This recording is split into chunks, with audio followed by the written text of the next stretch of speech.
Il y a un challenge et donc du coup il y a des résultats à avoir, il y a un objectif.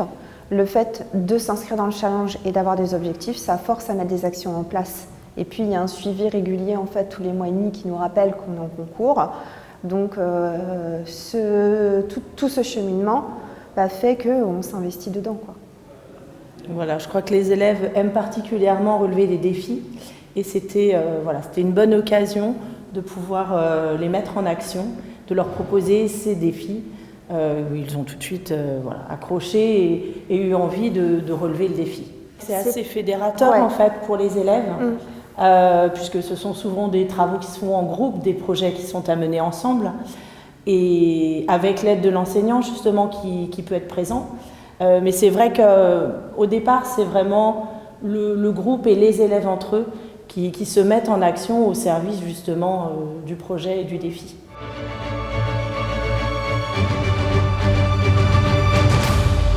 Je pense que c'est un thème, pour le coup, qui parle, qui parle vraiment aux jeunes. Et qui est à la fois à la maison et à la fois en fait à l'école. Ils l'ont ressenti avec la baisse de chauffage, de toute manière. On a mis le chauffage très tardivement au mois de novembre. Là, il a été coupé la semaine dernière.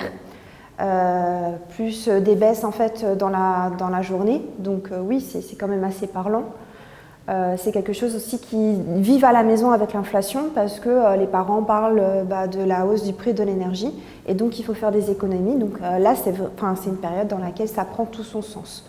Et puis avec le décret tertiaire et la loi sur la transition écologique, d'ici 2030, il faut quand même arriver en fait à un certain pourcentage d'économie d'énergie. Et donc c'était un des moyens, c'était d'engager la communauté, donc les comportements humains, avant d'engager les travaux, pour voir déjà ce qu'on pouvait faire de ce point de vue-là.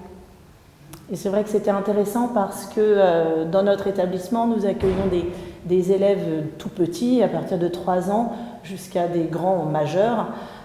Donc c'est vrai que c'était un thème qui est fédérateur pour l'ensemble des élèves, pour tous les âges, sur des domaines et des projets différents, mais avec quand même un certain nombre de points communs. Et ça permettait vraiment de mettre en relation aussi parfois d'un point de vue pédagogique avec des grands et qui partagent aussi des idées, des projets, des défis à faire ensemble.